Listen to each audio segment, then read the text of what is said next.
Acknowledging that the damage existed validates lived experience, especially for us. We're surviving emotional pain, loss, and betrayal. It no longer controls our life. We are reclaiming our power, and it shifts the narratives from victimhood to authorship. Today's conversation gets honest about depression, anxiety, and suicidal ideation. If you're in a vulnerable place right now, please take care of yourself as you listen. We've linked resources in the show notes.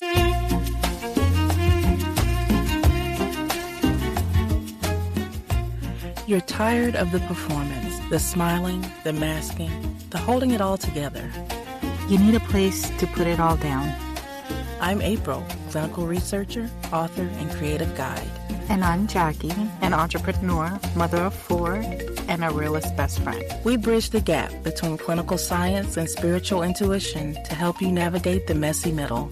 No judgment, no matching pajamas required. But before we pour the tea, a quick house rule.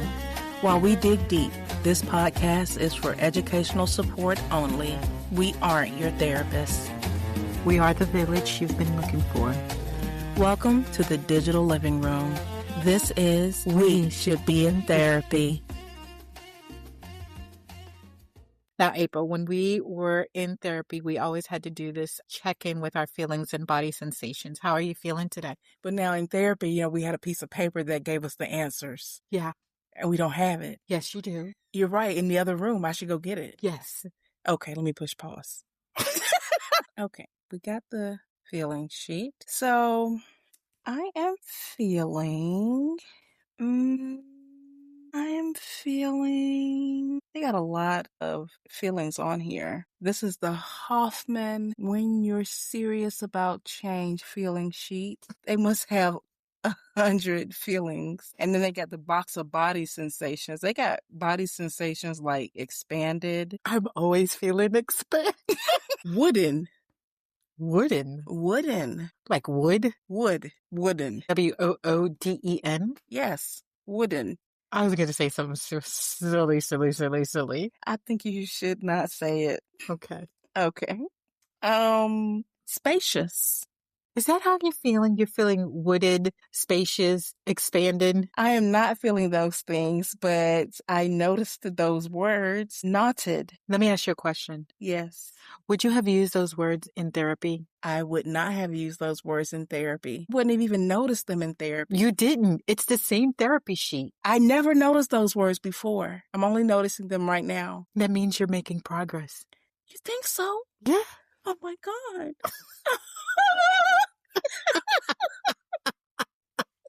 You never had those body sensations, so that's really good. That's amazing. I probably would have used knotted every now and then. Yeah, I think knotted is a word Yeah. I would have used at some point if I had noticed it.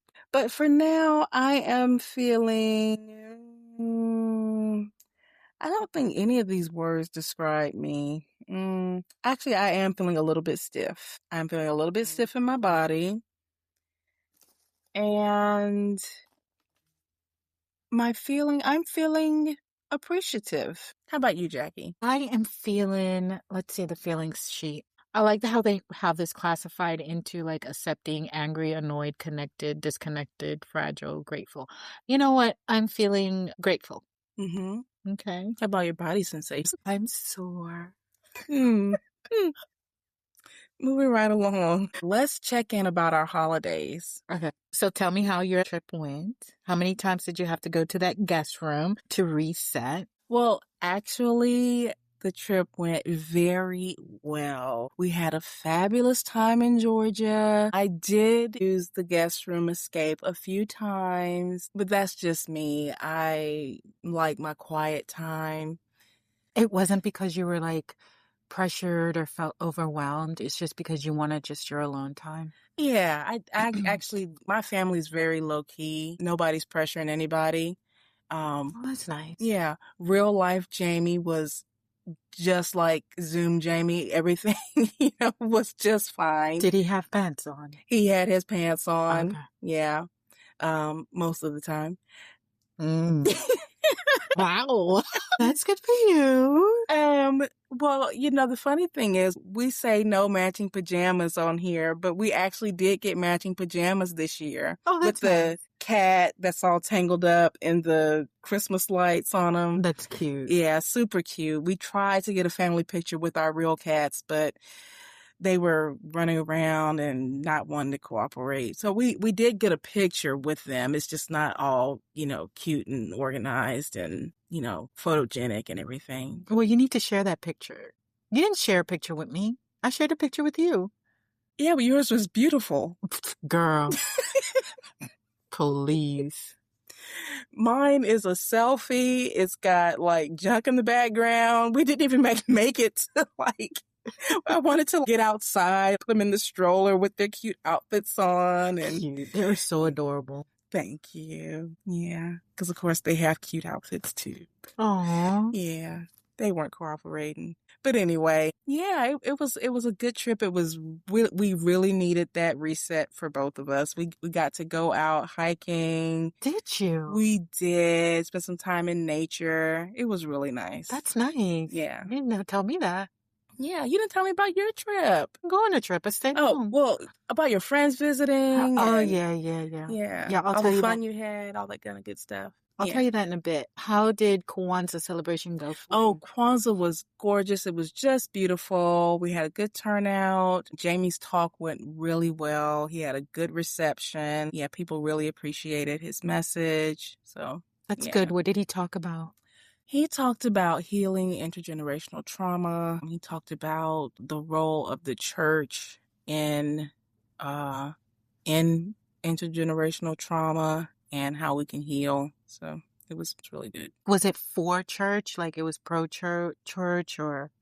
No, that was actually the thing about it. He was pretty nervous because, Georgia's part of the Bible Belt, and he was talking about how the church was involved in the transatlantic slave trade and about how the church was involved in reservation schools and all the harm against people of color, Native Americans, Black people, so forth. But people were really receptive. So That's really good. yeah. That's really good. Were you proud of him? Very proud. Did you tell him that? I did. Oh. But in case he didn't know, babe, I'm so proud of you. Oh. That's so nice. Yeah. So, Jackie, how about you? How are your holidays? Last time we talked, you were really feeling sad and not really looking forward to it. Oh, no. My holidays, as you know, I was You were feeling ambiguous loss The and you ambiguous enrolled loss. transition grief. Yeah. Yeah, changing traditions. Yeah. Yeah. The holidays have never been easy for me. They usually come with like heavy feelings and a sense of loneliness. But this year, something did shift. I want to say maybe it was because of the episode that we did, kind of prepared me to face the upcoming challenges that I was going to get. I followed my therapist's advice. I did do something I hadn't done in a few years. I put up a Christmas tree. And you know what? I felt really happy doing that. One of the things I really do enjoy about Christmas is put up Christmas trees for like commercial properties because I like to decorate. And whenever I'm here in New Orleans, I do Christmas trees for old people because they can't do it. I think that would help me in the process. But this year, I actually put a Christmas tree in my house and I really, really like it. I'm going to share a picture of it. Now, with all that said, I did keep things quiet. I had minimal contact with my family and friends. I think contact with you was because I know you were busy with all your plannings and stuff, but we usually kind of check in every day, a few times a day. So we kind of checked in. Would you say every day? Maybe once a day? Yeah, probably just about once a day. About once a day? Yeah. Maybe kind of dwindled off to every other day. Yeah. Yeah, until you got back. But having that time alone was helping me reset. So Christmas for me is really difficult because of the kids and all that loss that I don't have anymore. But for me, New Year's is a little bit more sad because I always tend to reflect on I'm getting older, what I start off with, in what I accomplished this year, which was really bad. 2025 was a really, really bad year for me in every which way form. I think the only maybe good thing that could have came out was that I met someone. But girl, you already know that's a roller coaster ride in itself. But when New Year's came, that was my biggest fear, that maybe I would go into the deep depression that I always fall into and having the dark thoughts. But my dear friends came down and we celebrated by the beach. We played games, we laughed, and I met new people, new friends. Mm. And for the first time in years, I was not depressed, and that's a huge win for me. So I really do want to give a shout out to my buddies up in Atlanta, my sister friends. Thank you so much for coming down here and just being part of my happiness. I really do appreciate that. Shout outs. That is so nice. Yeah, I appreciate that. Mm-hmm. And speaking of shout outs, I want to give a shout out to Healings and New Beginnings in my hometown in Georgia. We got to check them out. This is a really cool family. They put on a play called The Tortoise and the Drum. And I really hope that they get to take that show on the road. Was it good? It was really good. This is a huge family, and everybody in the family was in it. All the kids they played different parts. They're super talented, played instruments, dance, singing, acting, everything. So, are they playing somewhere where everybody can go see them right now, or was it just that one-time event? Currently, it was just a one-time event, but I'm sure we're going to be seeing big things from them. Healings and New Beginnings. Yep. And that's in Elberton, Georgia. It's Northeast Georgia. That's nice. Mm-hmm. That's really, really nice. You got any more shout outs? Well, yes, we've had a lot of support, and I want to thank our listeners who have rated and reviewed us online. I do want to mention some of our feedback. I was struggling with our negative reviews. I really was. I was like, oh my God. I was struggling so hard that I was like, I don't even know if we're doing the right thing. But April, you sent me that if we are pleasing everyone, then you are saying nothing. The fact that you have negative feedback this early means you have a point of view. You are disrupting a pattern. You're taking the matching pajamas off, and some people just need those matching pajamas to feel safe. Their discomfort is not your failure. It's proof that you are doing the work. The haters are just noise. That's right. When you sent me that, I was like, you are right. We are doing the right thing. They just missed the point. Mm-hmm. And I'm not made of, there's a saying in Spanish that you're not made of gold to please everyone. I like that. Yeah. Mm-hmm. Okay, so I do want to share one positive thing that someone sent us this week. And this is from Christina. Shout out. She says, April and Jacque are so warm, relatable, and raw. Mental health is still a very difficult and somewhat taboo topic to discuss publicly. Their digital living room vibes provide a safe and accessible space for conversation and healing. I like that. Mm-hmm. Yeah. So I dealt with the negative, maybe because I have thicker skin. Boy, was I struggling. But you got a lot of positive feedback. I really did. I love that you got the positive feedback. Yeah, we're going to share all of our reviews. I'm just waiting for permission from everybody. But whether you want to roast us or toast us, we want to hear it. You're welcome to send all your feedback. Go to Apple Podcasts or Podchaser and tell us the truth. What do you really think?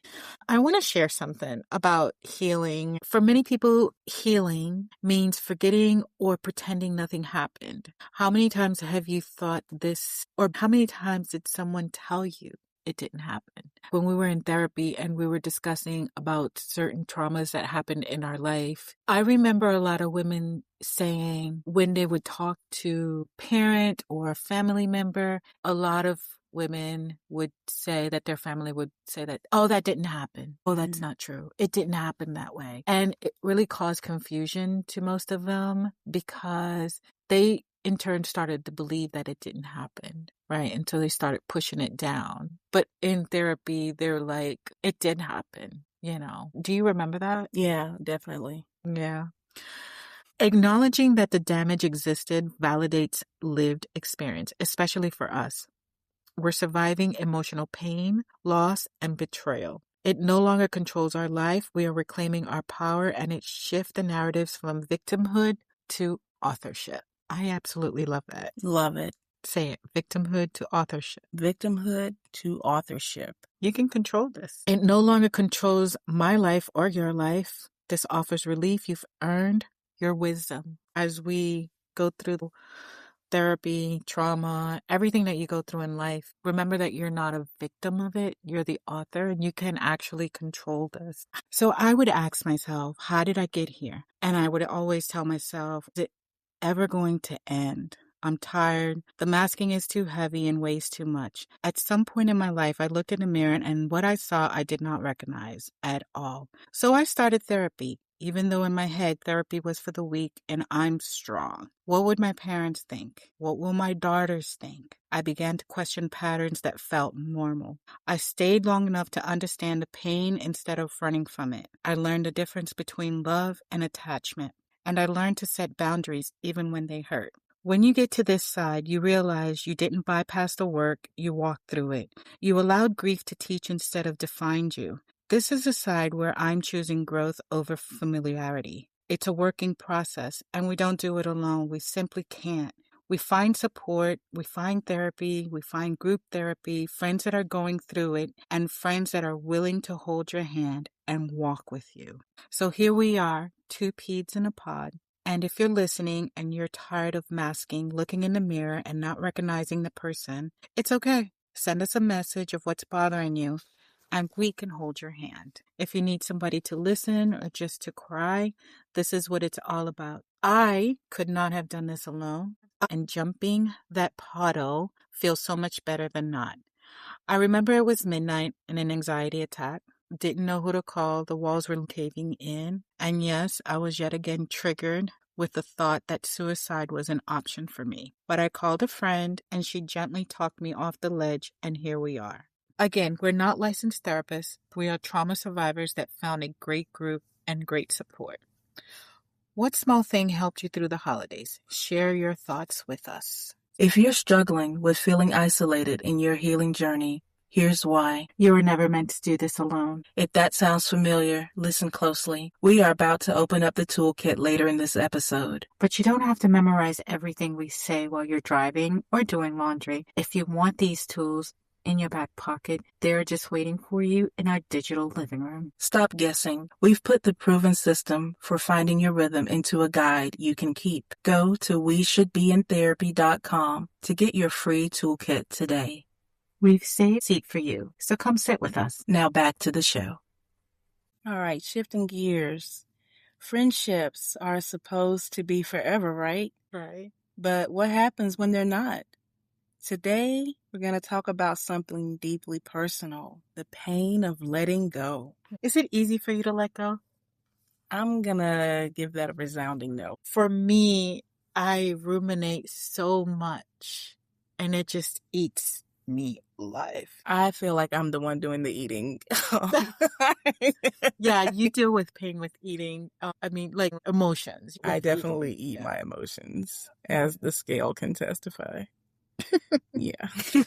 So the pain of letting go, I miss the friendships that we have or that we found. And other times I get really angry at how much space it takes up in my mind. Again, the whole ruminating and thinking about it over and over again. I always ask myself, what could have I done better? Or did I do too much? Or maybe I cared too much. I feel like I always care too much. Letting go is hard this time, and I can't really explain it why, but maybe it's because we bonded through like mutual interests, or maybe I'm mad at all the things I did to people please, because I always do people please. Yeah, people pleasing is a big one for me. Yeah. And here's the thing, letting go isn't always about the other person. It's about me, my peace, and my growth. But wow, this one really hurts. I can't seem to officially let it go. Sometimes letting go is the hardest part of healing.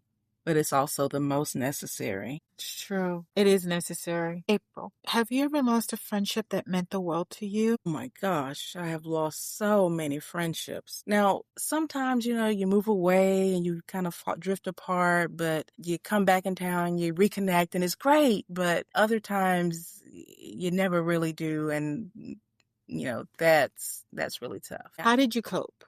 With food, with ice cream. Just this weekend, I reconnected and coped with Ben and Jerry.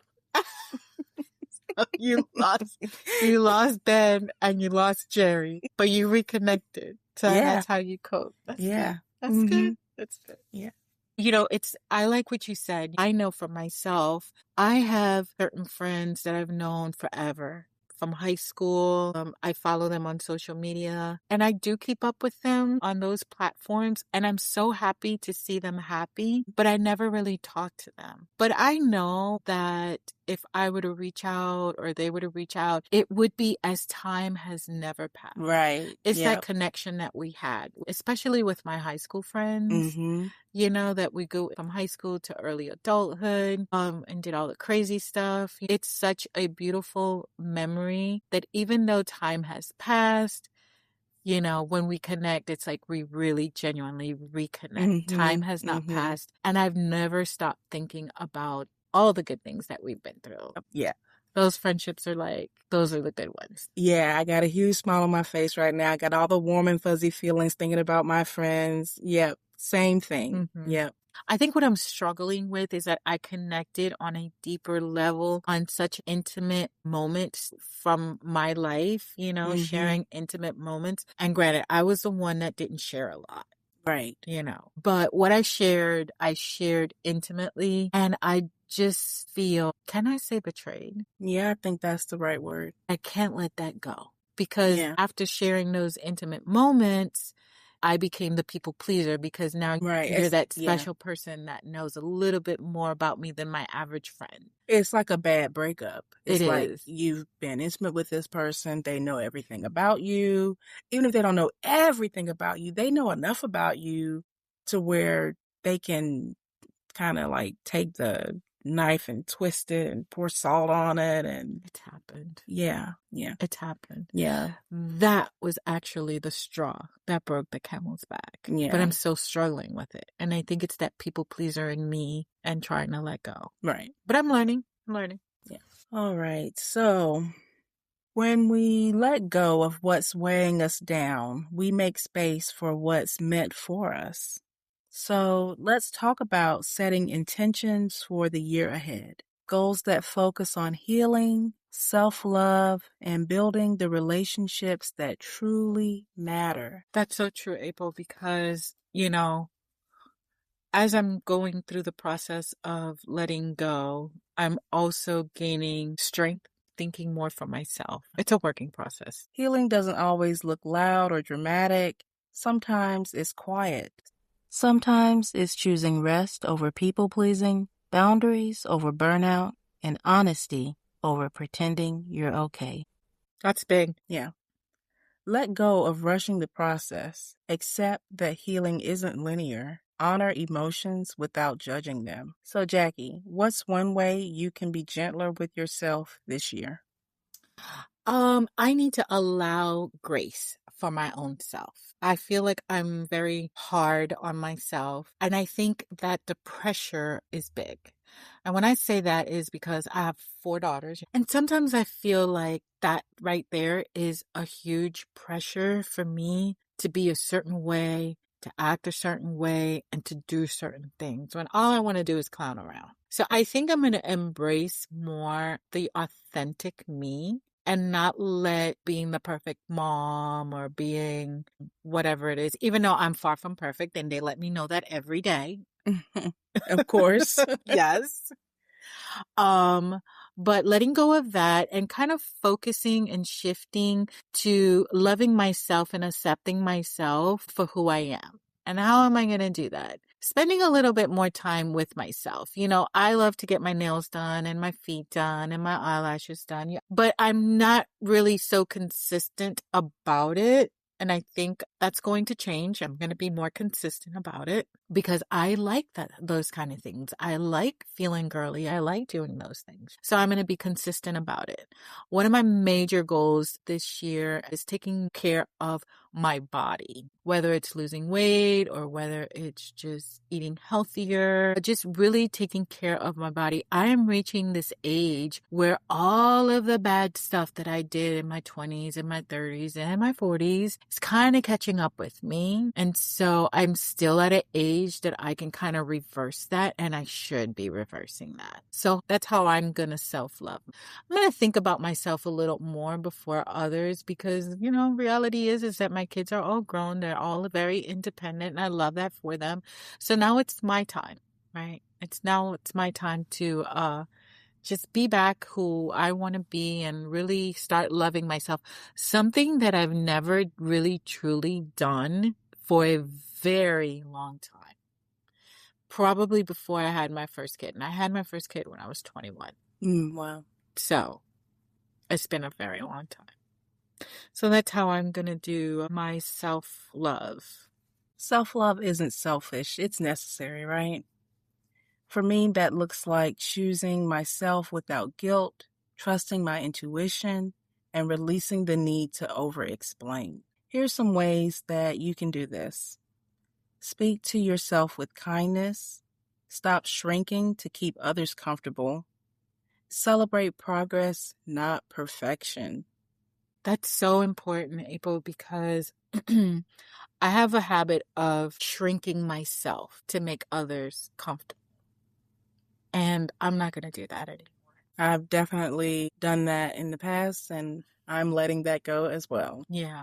I've been listening to one of these speakers on YouTube. He talks about step into your power, step into your light, move in silence. And I take those things to heart, especially the moving in silence and stepping into your power. You would almost feel guilty sometimes doing those things. And I love how you say self-love isn't selfish, because we think that it's selfish because we're putting ourselves first, right? But no, I'm gonna not shrink anymore. And I love how you said, celebrate the progress, Mm-hmm. not the perfection. So if tomorrow I get up and I walk for 15 minutes, I need to celebrate. That is progress. Did I lose 10 pounds for my perfection? Nah. But I'm going to celebrate those 15 minutes of progress. Right? The old me would have been like, damn, I didn't lose 5 pounds or 10 pounds. And then, that would be a setback for me, because then I would lose the interest. And that's one of the things I want to talk about is when we have a new year and we all set these goals up and what are we going to do? And, I always end up losing interest on my New Year's resolution, at least by January 15th. I'm You like, gonna make it 2 weeks in. I don't, yeah. Mm-hmm. I'm like, I'm done. I'm going to do my own thing. I'm going to eat the house. I'm not going to walk. I forget about everything. In October is when I start realizing the year's about to end and what have I done? So this year, I'm going to stay focused. So here's an important thing. You don't need to become someone new this year. You just need to return to yourself. You remember the time that I was just sitting in, oh my God, was it the time that you guys had to brush my hair? That I said, I think it was. that I said, don't you miss the old you? Yeah. You want me to do the backstory of brushing my hair, how I got to? That's up to you. All right. So I struggle with the holidays, but Christmas and New Year's was fine. I did really, really good. I'm going to celebrate that progress because that was huge. Unfortunately, for Thanksgiving, I was just a hot mess. So here's a backstory on that. I would always sit in therapy and I would hear people say, I don't remember. I don't know what happened. And I would not understand that. I would not understand. How could you not remember doing this, that, and the other? Or how do you not understand that? But now me, I totally understand because I know I have selective memory. My mind will easily forget what is too hard to process in any given moment. It just shuts it right out. Yeah. Mhm. I couldn't understand that. I'm like, how do you not know this? Like, how do you not remember? How do you not really know what is happening while it's happening? Well, karma got my ass. Dun, dun, dun. Fast forward. Thanksgiving 2025. I was in my depressed mode. I was just so down. My therapy friends were like, are you okay? I wouldn't even not even talk to y'all. I would see y'all's comments, be like, hello, everyone. How's everybody doing? Is everybody okay? And I was like, whatever. Until I finally snapped out of it, which was what, a week later, maybe? Maybe. Yeah. So we all got together at one of our mutual friends' house, and I was so embarrassed, but I literally didn't have anyone else to help me without judging me. I had the huge, I don't know how it got there. I don't know how it happened. Just like I used to be like, how you not know? Well, I did not know. And I had the world's biggest knot in my hair. It was huge. I think you guys brushed my hair for like, how many hours? It was a long time. It was several hours. Several hours. And We think left like, at 10 o'clock. We got there at what time? Y'all got there before I did. yeah, one friend had left around 3, so we probably started about 3:30, 4. You guys didn't start before she left? You think we did? I think See, I somebody, can't remember. It's I think someone started. And okay. then we took a break and we ate. Okay. And then it was time for the other friend to leave. Okay. So let's say, what did we eat that day? Did we order Spaghetti. pizza? We had pizza for lunch. Yeah, we had pizza for lunch. We stayed this long. And then we had spaghetti for dinner. Yes. So many hours. Many hours, many Hours hands, later. you know, several people Yeah. brushed my hair. Her mom helped. Her mom. Yeah. Yeah. Mhm. I mean, several hours. Finally broke down to snipping a couple of pieces because I was tried to do the very minimal cutting. And we did not. And when I say cut, I'm exaggerating because we snip a teeny bit. Yeah. Yeah.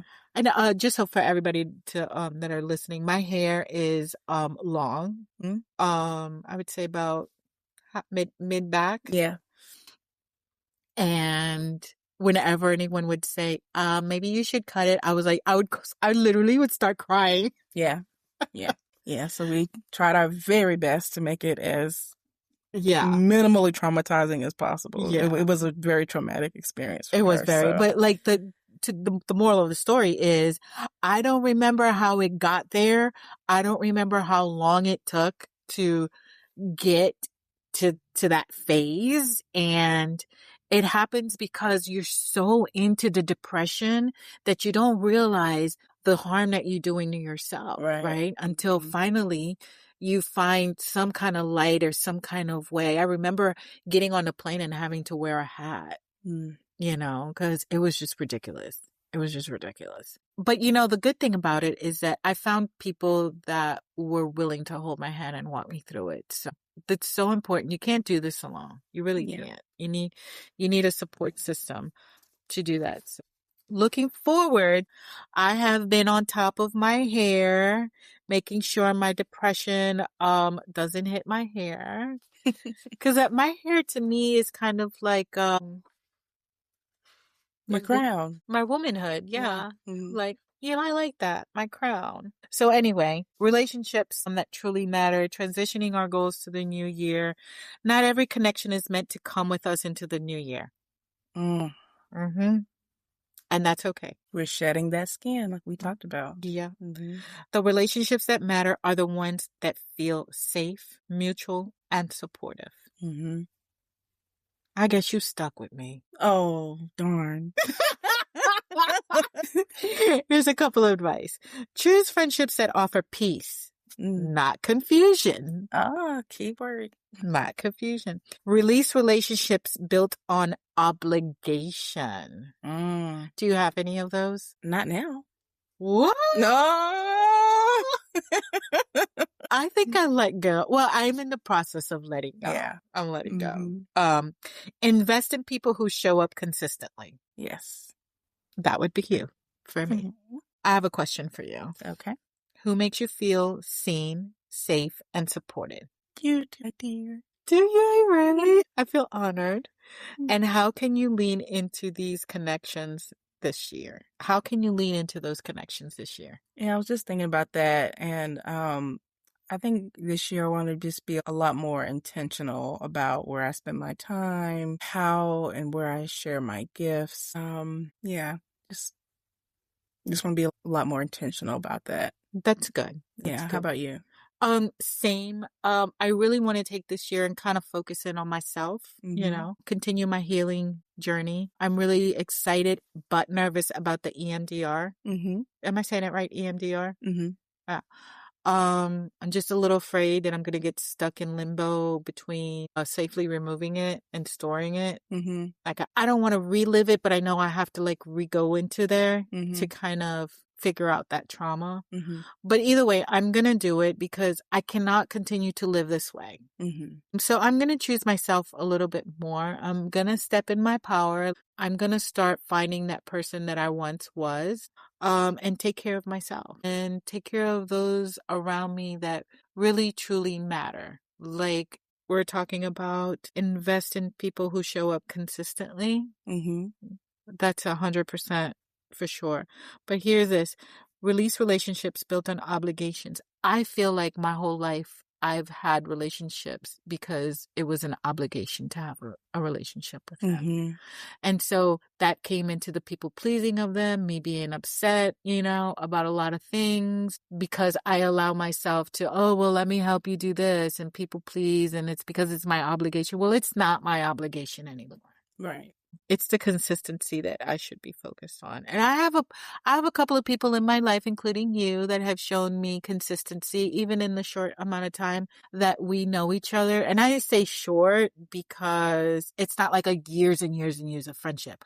However, for me, it feels like I've known you all my Right, life. it does. Maybe your cards can tell me if we had like a friendship in the past life. Yeah. Are we going to do cards today? Well, we're getting close to time Oh, here, so we don't want to hold the people too long. They love us. They want to hear us all the time. So just to wrap things up a little bit, I want to go back into how do we keep our New Year's resolutions alive? Because mine tends to die, like I said earlier, around January 15th. So I want to share what happened to me on January 1st. A good friend of mine who lives in California called me to check in on me. He does it about once a year. And he's like, so have you done your vision board for the year? I'm like, vision board? Mm-hmm. What you talking about, Cletus? He goes, girl, I already did my vision board because he's into arts and cinema and everything. I'm doing these movies and this, and I've got these processes in place and stuff like that. What about your vision board? I said, I've never had a vision board. But you know what? As I thought about it, I was like, that is a really good way of keeping me focused on creating a vision board that will allow me to carry it further than January 15th. Because I can visually see it. I can add to it as the months go by. Maybe something might change. A relationship, or I could integrate the relationship into my vision board. So it's kind of like a working process of a vision board. And I think by allowing myself to do that, I will stick to the program. That sounds great. What do you think? I love vision boards. I have one. Hold on. Let me see if I can find it. I want to see April's vision board. Okay, hold on. So April is going into the abyss of her closet to go retrieve her vision board. Now, this is a super simple one. This isn't the one from like 20 years ago that I'm still manifesting. I just made this one a few, probably like right before the pandemic. Oh. It's super, super simple. Oh my God, April, did you draw that? These are stickers. I was like, damn, girl, you're so talented. You're gonna do my vision board. It says, okay, so in big, big letters, it says, follow your arrow And then in smaller letters, open your heart to new adventures. I like that. We're going to make a copy of it and share it. Okay. I like it. I like it. So you said you started this right before the pandemic. Have you gone on any adventures? You did. You went hiking. Yeah, Jamie and I go hiking. I would love to say all the time, but we enjoy hiking when we get to do it. We went to the mounds in Macon, Georgia, and during Ida. Yeah, we evacuated to Macon during Hurricane Ida, but on the way we stopped in Alabama at a state park. I don't remember the name of it. And we went hiking in Alabama just on the way. Yeah. I've been to Alabama, and I'm going to tell you, I went to Mount Cheaha. Oh. It's the highest point in Alabama. It's so pretty. Ooh. That would be a great place for us to go and do that and actually go live. Awesome. Because Mount Cheaha is really pretty up there. Ooh. It's really, really pretty. We can rent a little cabin out. Okay. Yeah. That sounds perfect. I like the adventures. I really do appreciate you sharing that vision board with us. And we're going to share mine too. Yes, I love yours. I actually do love to travel. So I have travel, I have self-care, I have friendships, because I tend to not have many friendships, and then I tend to shy away from them sometimes. I need friends in my life. I definitely want to continue to work on my financial freedom and love. Beautiful. Yeah.